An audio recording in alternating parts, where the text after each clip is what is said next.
মোৰ নাম ধৰ্মশালা মোৰ বাড়ি হল ধৰ্মশালা পাৰ্ট 3। মোৰ নাম হৈছে মোহাম্মদ সিকেন্দ্ৰ আলী।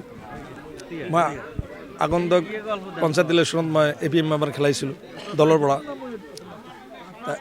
আজি এই মাইনৰিটি এলেকাৰ কাৰণত আমি এই যে বিভিন্ন মাইনৰিটি এলেকাৰ ভুল বুজাৰ কাৰণত আমি গোটেই এই চৰকাৰৰ বেলিত এই চৰকাৰৰ আমলত বহুত মাইনৰিটি কাজ কৰি আছে, মাইনৰিটি ভাল কাম হৈ আছে, কিন্তু কিছুমানে বিৰোধী পক্ষই আমাক ভুল বুজাবুজিত আমি হাৰি যাওঁ, আমি বিজেপি এটি জিকাব নোৱাৰোঁ। গতিকে এইবাৰ ভালদৰে মানুহ বুজি পাইছে আৰু ইয়াত সেই উদ্দেশ্যে বিজেপিক ভাল পোৱা মানুহ হিচাপে ইয়াত একগোট হৈছে আৰু কি বহুত প্ৰায় 300-400 মানুহ হৈছে, 200 মানুহৰ ওপৰত জইন কৰিছে।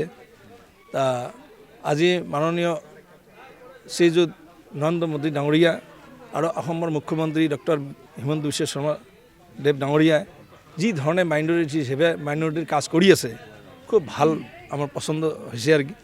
এতিয়া আগন্তুক 26ত যে ইলেকশ্যন আছে, এই ইলেকশ্যনত আমি লোকেলিটি একজন বিধায়ক বিচাৰিছোঁ, যদি পাওঁ, যদি দিয়ে উত্তম ভাগ দিয়ে আমি আছোঁ আৰু কি।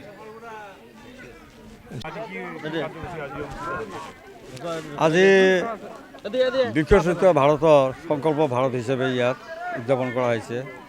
এই উপলক্ষে এই অঞ্চলৰ পুৰুষ মহিলা সকলোৱে একত্ৰিত হৈছে আৰু সকলোৱে মানে বিশেষকৈ সংখ্যালঘু অঞ্চল, এতিয়া সংখ্যালঘু মানুহে জাগি উঠিছে।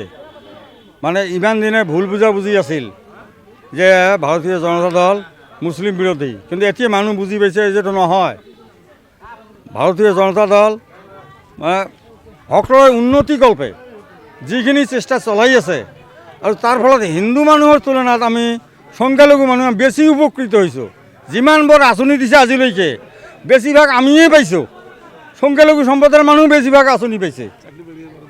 চাকৰিৰ পৰা আৰম্ভ কৰি যিমান আঁচনি দিছে প্ৰতিটো ক্ষেত্ৰতে সংখ্যালঘু মানুহে বেছি পাৰ্চেণ্টেজ পাইছে। গতিকে আমি এই চৰকাৰৰ ওপৰত খুচি নৰেন্দ্ৰ মোদীয়ে ডাঙৰীয়াৰ নেতৃত্বত যিমানবোৰ আঁচনি দিছে আৰু আঁচনিবোৰ ঠিকে প্ৰতিফলিত হৈছে, আমি আঁচনিৰ পৰা বঞ্চিত হোৱা নাই।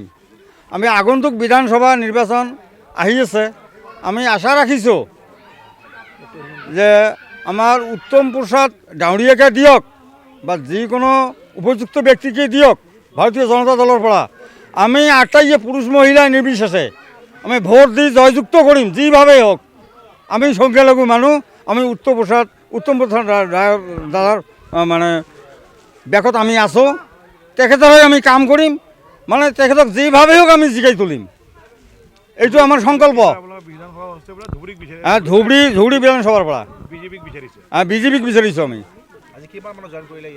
ইয়াতে মোটামুটি 200ৰ ওপৰত হ'ব, পুৰুষ মহিলা 200ৰ ওপৰত হ'ব, আৰু জইন কৰিব। মানে মানুহৰ মনৰ ভুলখিনি এতিয়া গুচি গৈছে, মানুহ বুজি পাইছে। UDF দল, কংগ্ৰেছ দল বিভিন্ন ধৰণে মানে প্ৰতাৰণা কৰি আছে মানুহবোৰক, কিন্তু মানুহ এতিয়া বুজি পাইছে ইহঁতৰতো কোনো কাম নাই। আৰু এতিয়া কংগ্ৰেছ দল হৈছে ভাড়াতীয়া আৰু UDF দল হৈছে ভাড়াতীয়া, বাহিৰৰ মানুহৰ পৰা আহে, আমাৰ লোকেল মানুহতো নাই। গতিকে আমি ভাবিছোঁ আমি বাহিৰৰ মানুহৰ যিকোনো দলৰে দিয়ক, আমি বাহিৰা মানুহ নিবিচাৰোঁ। আমাৰ স্থানীয় মানুহ শ্ৰেষ্ঠ যুৱক হিচাপে আমাৰ উত্তম ভাই আছে, উত্তম ভাইক যদি টিকেট দিয়ে আমি বিপুল ভোটত মানে জিকাব পাৰিম বুলি আমাৰ ধাৰণা।